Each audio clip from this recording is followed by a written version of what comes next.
Good morning students.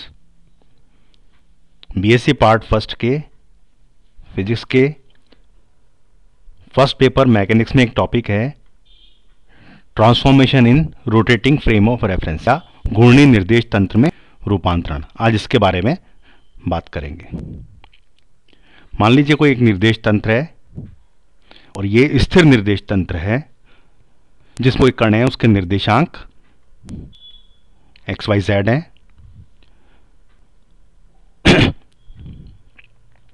तथा उनकी अक्षों के अनुदिश एकांक सदिश आई जे के हैं। तो कण P की स्थिति को अपन OP is equal to R equal to x i plus y j plus z के द्वारा बता सकते हैं। यहां इक्वेशन नंबर 1 से बता रखा है। एक अन्य निर्देश तंत्र की कल्पना करें। मान लीजिए उसका नाम R है। प्रारंभ में अर्थात t बराबर 0 पर S फ्रेम के ऊपर ही संपतित है, यानी कि ओवरलैप करता है।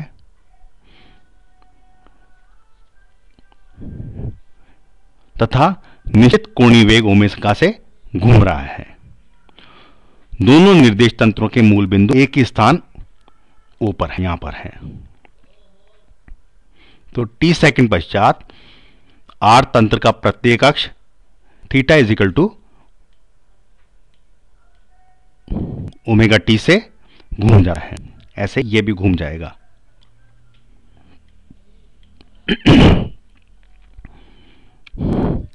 इस स्थिति में यदि P के निर्देशांक R तंत्र में x डैश y डैश और z डैश हो, यानी कि यहां पर देखिए ये बता रखा है यहां पर, तो OP इजिकल टू अपन क्या लिख सकते हैं, R निर्देश तंत्र में OP is equal to R dash is equal to x dash i dash plus y dash z dash plus z dash k dash. क्योंकि निर्देश तंत्र R की दिशा बदल रही है, इसलिए एकांक सदिश i डैश j डैश और k डैश के मान भी समय के सापेक्ष बदलेंगे। लेकिन कण P की नियत स्थिति के लिए R बराबर R डैश होगा। तो अपन क्या लिख सकते हैं कि R dash equals to x dash i dash plus y dash j dash plus z dash k dash equals to R। ये मान लीजिए इक्वेशन नंबर 3 है।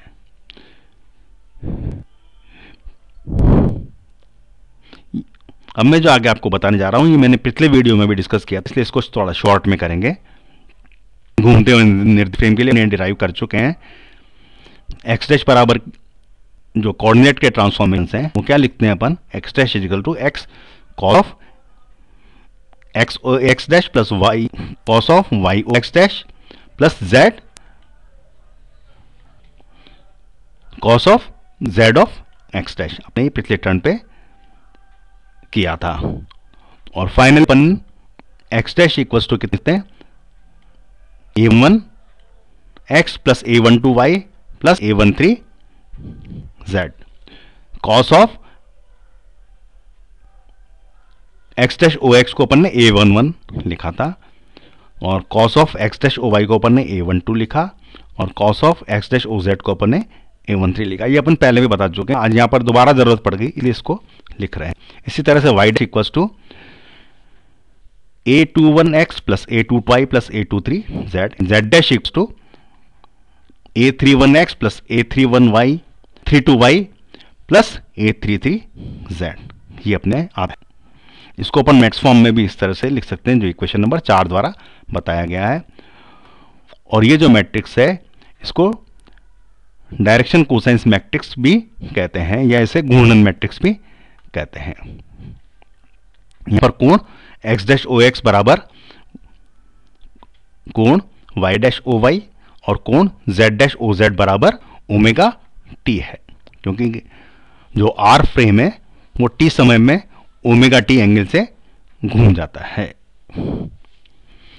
अब अपन थोड़ा आगे बढ़ते हैं और वेग के रूपांतरण निकालते हैं। ये तो कोऑर्डिनेट ट्रांसफॉर्मेशंस हैं। अब चूंकि निर्देश तंत्र R के घूर्णन से इस सापेक्ष जो एकांक सदिश है i डैश j डैश और k डैश भी बदलेंगे, इसलिए समीकरण T3 जो है इस T के सापेक्ष अवकलित करने पर अपन को इस तरह की प्राप्त होगी। V dash is equal to D R upon D T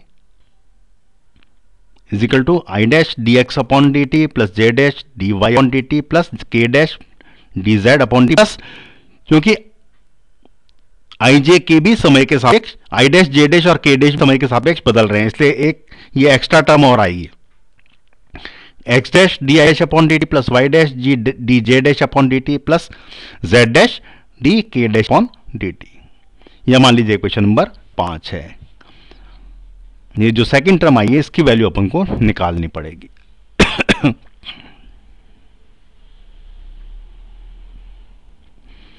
अब यदि निर्देश तंत्र S में ऑपरेटर को डी अपॉन डी टी से और निर्देश तंत्र R के अंदर D dash upon D T से व्यक्त करें तो घूर्णी तंत्र R में कण का वेग क्या लिख सकते हैं? v dash is equal to D dash R upon D T equal to D dash upon D T is equal to I dash D X dash upon D T plus J dash D Y dash upon D T plus के dash D Z dash upon D T.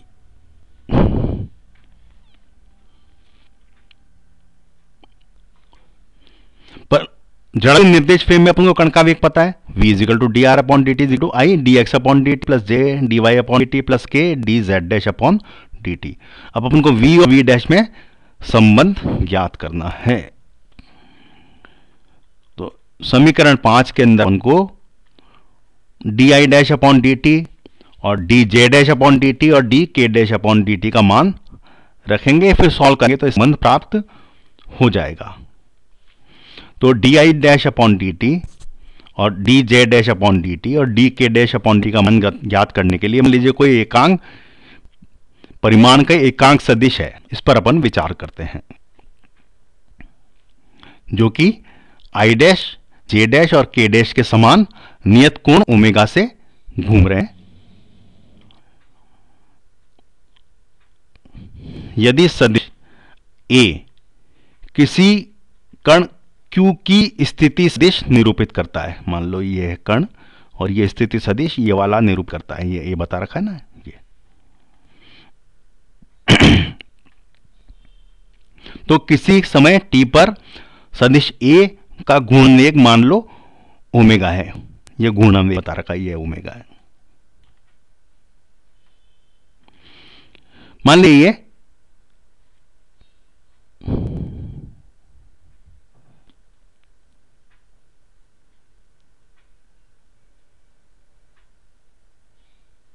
तो किसी समय t पर सदिश A घूर्णन वेग omega से theta कोण बनाता है, ये बना रहा है।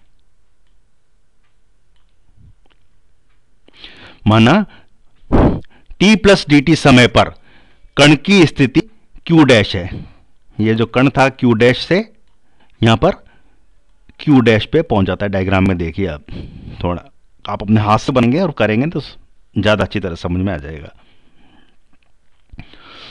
और स्थिति सदिश a प्लस ए डैश हो जाता है, ये वाला स्थिति सदिश ये होता है। तो डायग्राम के अनुसार dt समय में कण का विस्थापन कितना जाएगा, q q डैश ये वाला, अर्थात सदिश dA के बराबर होगा। इस समय अंतराल में सदिश A का घूर्णन d थीटा से हुआ तो अपन क्या लिख सकते हैं, मैं पहले जो इक्वेशन आई वो लिखता हूं। q के वृत्तीय पथ पर त्रिज्य सदिश q q डैश का कोणीय विस्थापन q डैश o q होगा, वो किसके बराबर होगा, d फाई के बराबर होगा। तो अपन q q डैश कितना लिखते हैं, equal to dA is equal to a sine theta into d phi. तो कण का रेखिक वेग कितना लिख सकते हैं, d upon dt is equal to a sine theta d phi upon dt is equal to a sine theta into omega, क्योंकि d phi upon dt की वैल्यू क्या होती है, ओमेगा। ओमेगा क्या, कोणीय वेग है, कोण में परिवर्तन की दर को कोणीय वेग कहते हैं। तो ये डेफिनेशन काम में लेते हुए अपन ने डी फाई अपॉन dt को ओमेगा से रिप्स दिया।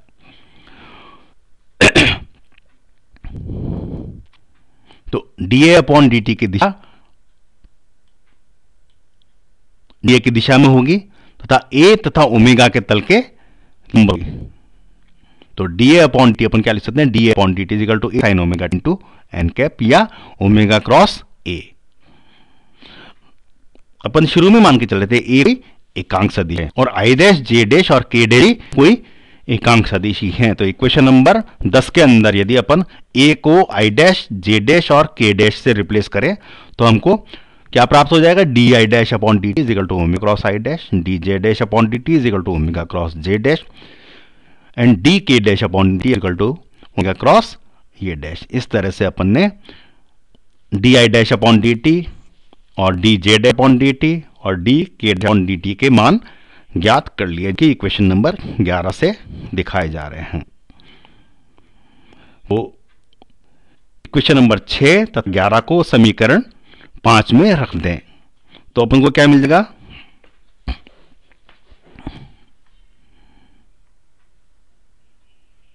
D R upon D T is equal to D dash R upon D T plus omega cross I dash h dash plus J dash y dash plus के dash z dash. अब यहां पर अपन equation number 3 का उपयोग कर लेते हैं तो क्या लिख सकते हैं, d R upon t is equal to D dash R upon D T plus omega cross R. यहां पर अपन इसको ये जो वैल्यू है इसको आर भी लिख सकते हैं जो इक्वेशन नंबर 3 पे है वहां से उठ करके यहां रख दिया। फिर अपन ने डी अपॉन डी को वी से वी लिख दिया और d dash R upon D t को वी डैश से रिप्रेजेंट किया और ये ओमेगा क्रॉस आर है। वी क्या है, यहां पर कण का वेग है एस फ्रेम में, वी डैश है कण का वेग है जो रोटेटिंग फ्रेम है उसके अंदर, और ओमेगा जिस कोणीय वेग से रोटेटिंग फ्रेम एस फ्रेम के सापेक्ष घूम रहा है। तो फाइनली अपन क्या लिख सकते हैं, v dash is equal to v minus omega cross R. ये मान लीजिए इक्वेशन नंबर 13 है। Equation number 13 rotating frame R में कण के वेग के रूपांतरण को दर्शाता है। अपन इस वीडियो में नहीं लेंगे, अब नेक्स्ट वीडियो में अपन एक्सेलरेशन का ट्रांसफॉर्मेशन करेंगे, फिर कोरियोलिस एक्सेलरेशन निकालेंगे, फिर कोरियोलिस बल का मान ज्ञात करेंगे। इसमें आज के लिए इतना ही।